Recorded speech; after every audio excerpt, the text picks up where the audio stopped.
ठीक है बाबू, अब ये गौर करो कि अक्षर, वर्णमाला, व्यंजन, लेटर्स, अल्फाबेट है ना, और कॉन्सोनेंट्स।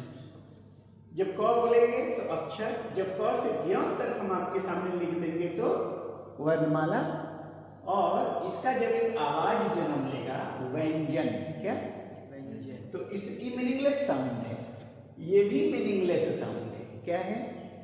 दोनों जब जुड़ जाएगा तो एक मीनिंगफुल साउंड जन्म लेगा, है ना, एक अर्थ निकलेगा, और वो भी आधा अर्थ निकलेगा, और उसको सिलेबल से सिलेबल को जोड़ेंगे ना तब पूरा एक स्वतंत्र शब्द बनेगा और एक स्वतंत्र अर्थ निकलेगा। क्या निकलेगा? स्वतंत्र अर्थ। हाँ, अंडरस्टैंड? ऐसे में क्या है ना कि कंफ्यूज रहोगे, क्या क्या आवाज, क्या बोलना चाह रहा है, के की कु, कोई मिल रहा है, लेकिन अगर हम बोल देंगे ना कुहू तो बोलेगा अरे यार ये तो कोयल का आवाज है, राइट? हाँ, तो देखो बेटा, हमने लिखा 35 कॉन्सोनेंट्स इन हिंदी, प्रैक्टिकली लिख दिए हैं, उसके बाद गिनती करके यहाँ लिख दिए हैं, कुछ छुपा हुआ बात नहीं है ना। हाथ कंगन को आरसी क्या, पढ़े लिखे को फारसी क्या, साक्षात को प्रमाण क्या, ठीक ना। तो देखो इसका नीचे जो है कॉन्सोनेंट और वोवेल जोड़ करके एक आवाज निकल रहा है, एक शब्दांश निकल रहा है, ठीक है। तो हमने उसका आवाज लिखा क। क्या लिखा? क। तो इंग्लिश में तो ऐसे है क, लेकिन उस क का कोई मीनिंग नहीं निकलेगा। का, इसका भी बहुत अच्छा मीनिंग नहीं निकलेगा। का, ये खाली सिलेबल जन्म दे रहा है एक तरह से इंग्लिश में, ठीक है। तो इंग्लिश में तो के है कॉन्सोनेंट और ए है वोवेल, अंडरस्टैंड, लेकिन हिंदी में क, राइट। तो क ख ग घ अंग, इसका मैंने इंग्लिश में भी आवाज को लिख दिया है, ताकि तुम लोग जब कुछ आवाज को फॉलो करते हुए कोई शब्द लिखोगे ना तब लिख सकते हो। जैसे लिखना है तुमको काम, क्या लिखना है? तो KAM, काम, है ना, ये सब है। तो हमेशा हिंदी के अक्षर में तो ये बात नहीं है, लेकिन इंग्लिश के जो अक्षर है उसमें अ हमेशा छुपा रहता है। क्या छुपा रहता है ना?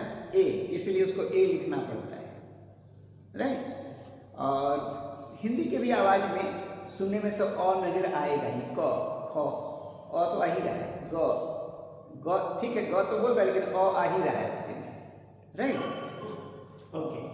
तो क ख ग घ अंग, च छ ज झ य, ट ठ ड ढ न। देखो बेटा, ये जो न है ना, इसमें ड़ का आवाज थोड़ा रहता है, इसे भाषण बोला जाता है, भाषण नहीं बोला जाता है, भाषण। तो RNA ये आवाज थोड़ा छुपाता र, क्या? हाँ, ठीक है, ये जनरली लिखा हुआ नहीं मिलेगा, ये लोग गौर नहीं करता है। अब बोलता भाषण दे रहा है, अरे भाषण नहीं देता है, भाषण। क्या? हाँ, इसमें र का आवाज, हरियाणा वगैरह तरफ चले जाओगे तो र का आवाज उसमें छुपा रहता है। क्या? तो त थ द, द भी देखो दो तरह से पढ़ोगे, DA और THE को भी द, है ना, ध न, प फ ब। अच्छा, फ यहाँ जो है FA से भी बना सकते हो, फ, समझा?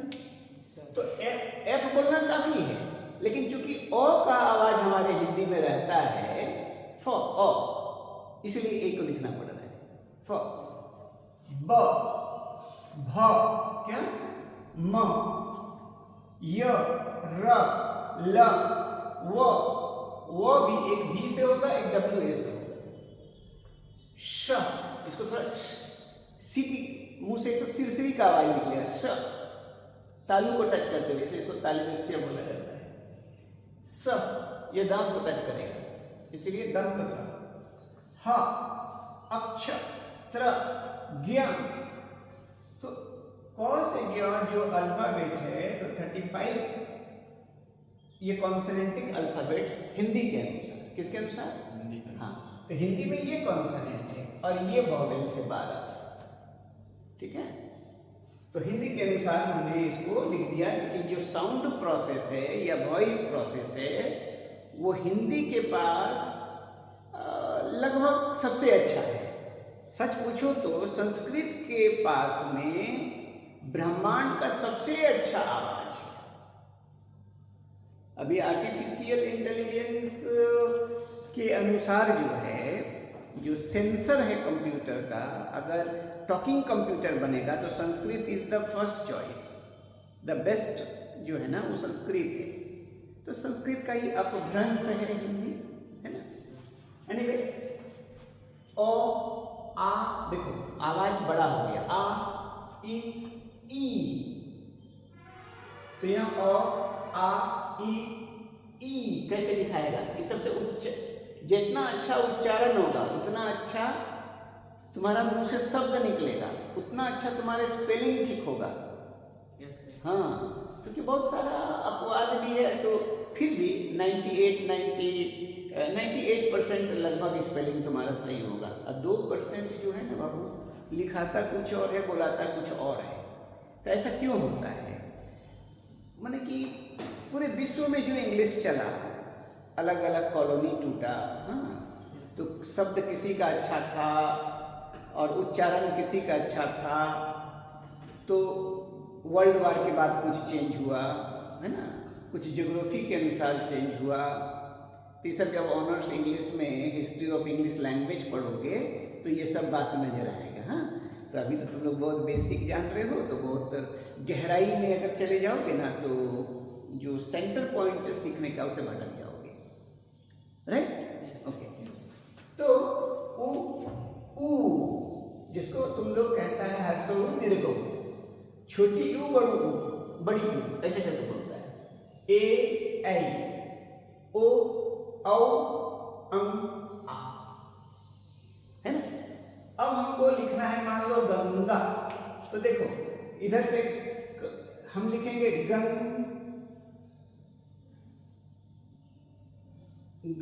2 वर्ड जोड़ा, तो क्या है? जी ए, ये कंसोनेंट हो गया, ये वॉवेल हो गया, एन तो हो गया गम, एक आवाज निकला।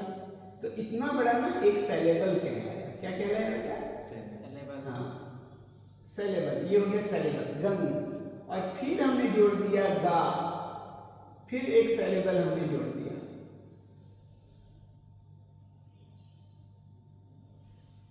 तो एक वर्ड बनेगा गंगा, राइट? अरे बात समझना। तो यहां 2 आवाज, ये सेलेबल बना, ये भी सेलेबल बना। तो सेलेबल बना कैसे? एक कॉन्सोनेंट एक वोवेल आया, फिर से कॉन्सोनेंट आया, तो ठीक है, तीनों वर्ड मिल करके एक आवाज को जन्म दिया, सेलेबल, शब्दांश। और फिर एक आवाज को जन्म दिया गा। गा का कोई मीनिंग नहीं है, गंग का कोई मीनिंग नहीं है, लेकिन दोनों जब जुड़ गया इन गुड ऑर्डर तो एक मीनिंगफुल वर्ड बना गंगा। अब गंगा, माँ गंगा नदी का नाम ले लो, कोई लड़की का नाम ले लो, किसी की माता का नाम गंगा है, अंडरस्टैंड? तो एक मीनिंगफुल बात है ना। Yes no? Okay, that's all. इसको बेटा लिखो तो, थैंक यू।